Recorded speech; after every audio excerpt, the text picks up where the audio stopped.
By the account, उसकी भाषा देखी है।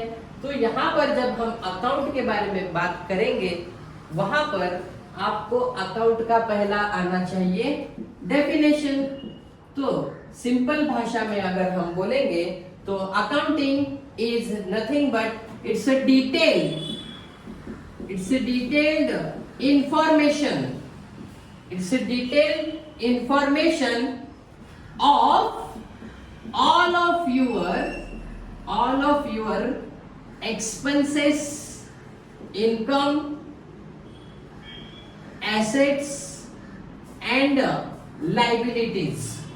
तो यहाँ पर आपको डिटेल्ड इंफॉर्मेशन करते समय वो सिस्टमैटिक मैनर में चाहिए, उसको एक आपने अकॉर्डिंग टू रूल्स लिखना चाहिए। ये सारे की सारी चीजें आपको एक टेबल बनाकर लिखना है, उस टेबल को ही हम बोलेंगे अकाउंट। तो मान लीजिए मेरा बिजनेस कंसर्न है, मैं पूरे बिजनेस में आज तक कितने खर्चे किए हैं उस हर एक खर्चे का मुझे हिसाब रखना पड़ेगा, और उस हर एक खर्चे के हिसाब का मुझे सेपरेट अकाउंट निकालना पड़ेगा। तो अकाउंट में मुझे लिखना क्या है, detailed information, systematic information about your expenses and assets. तो अभी आगे जाकर हम पढ़ेंगे कि एसेट्स क्या होता है, लाइबिलिटीज क्या होते हैं, ये तो बाद की बात है। तो पहले अकाउंट का स्ट्रक्चर क्या है, देखो हम बिजनेस चलाते समय जो भी खर्चे करते हैं उन सारे खर्चों का ब्यौरा यहाँ पर लिखना है। नाउ पूरे ब्रह्मांड में आपको अकाउंट्स जो है वो दो टाइप्स के मिलेंगे। There are two types of accounts. तो account is basically divided in two main categories, one is living, non living, या फिर इसको हम मटेरियल बोलते हैं, इसको इमटेरियल बोलते हैं। लिविंग में आपको आता है पर्सनल लोगों के लिए personal accounts, and it is again bisected. इसमें अभी दो शाखाएं आती हैं, पहला आता है रियल अकाउंट, दूसरा होगा नॉमिनल अकाउंट।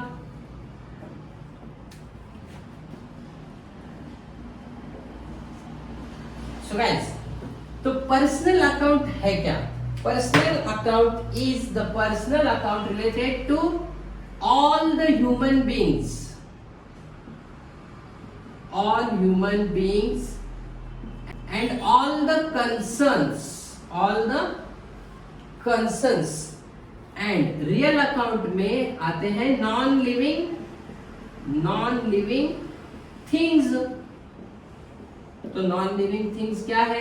सब निर्जीव वस्तुएं, अचेतन वस्तुएं, जो भी जिंदा इंसान है, सब कंपनीज है, सब दुकान, शाला, कॉलेजेस, स्कूल्स जो भी आएंगे वो यहाँ पर आएंगे कंसर्न में। और इन दोनों के अलावा वैसे देखा जाए तो पूरा ब्रह्मांड इन दोनों में खत्म होता है। एक तो all over the globe we have human beings and concerns, along with them we have non living things. और तीसरा आता है it is only for the sake of name only, it is only for the sake of name, बस ये नाम के लिए रहते हैं।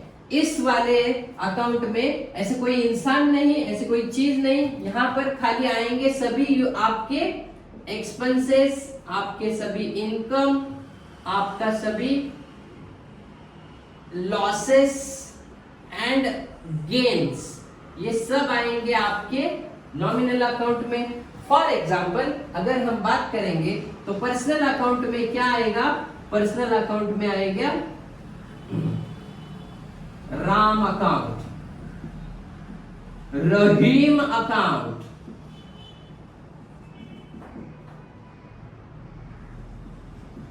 जियो कंपनी अकाउंट, इंडिया अकाउंट। तो यहां देखो सब इंसान के नाम, कंपनियों के नाम, ये सब कहां इन्वॉल्व होगा? पर्सनल अकाउंट में। रियल अकाउंट में क्या आते हैं? All the non living things, उसमें है सबसे पहला कैश, दूसरा आता है आपका गुड्स अकाउंट, और आपके जो भी प्रॉपर्टीज है ये सारे के सारे प्रॉपर्टीज यहाँ आएंगे। इट मीन्स आप जिस मोबाइल से ये देख रहे हैं वीडियो, वो मोबाइल भी आपका नॉन लिविंग थिंग्स है, मोबाइल अकाउंट। तो यहाँ सब अचेतन वस्तुएं, चीजें आती हैं। This is all related to non living things. और तीसरा वाला जो आएगा उसके एग्जांपल्स देखेंगे तो आएगा उसमें सभी आपके खर्चे। मीन्स हमारे क्या खर्चे होते हैं, तो हमारे तो बहुत सारे खर्चे हैं, थोड़े से बताइए। लाइट बिल, अभी यहाँ पर देखो, अगर लाइट बिल लिखोगे तो वो इंग्लिश में जाएगा, हमको अकाउंट्स के लैंग्वेज में लिखना है तो light bill account, salary account. यहाँ पर देखो, अगर हम सैलरी देंगे तो ये खर्चा होगा, अगर सैलरी मिलेगी तो हम इसको इनकम बोलेंगे। तो इनकम रिलेटेड, एक्सपेंसेस रिलेटेड, ऐसे नाम का कोई इंसान नहीं, ऐसे नाम की कोई चीज नहीं, इसीलिए इसको नॉमिनल बोला जाता है, for the sake of name only. बस इस पूरे संसार में जो भी अकाउंटिंग में आते हैं ये 3 हेडिंग के नीचे आएंगे। कौन से 3 heading? Personal account, real account and nominal account. ये तो हमने मोटा मोटा ऐसा देखा है। फिर इसके डिटेल में आगे जाएंगे तो personal account, real account and nominal account, these 3 are the बहुत ट्रेडिशनल अकाउंटिंग टाइप है। और हालांकि आज के तारीख में मॉडर्न अकाउंटिंग प्रैक्टिस चालू हुआ है, उसके अनुसार हमारे 5 अकाउंट के टाइप्स हैं, वो हम अगले वीडियो में कवर करेंगे।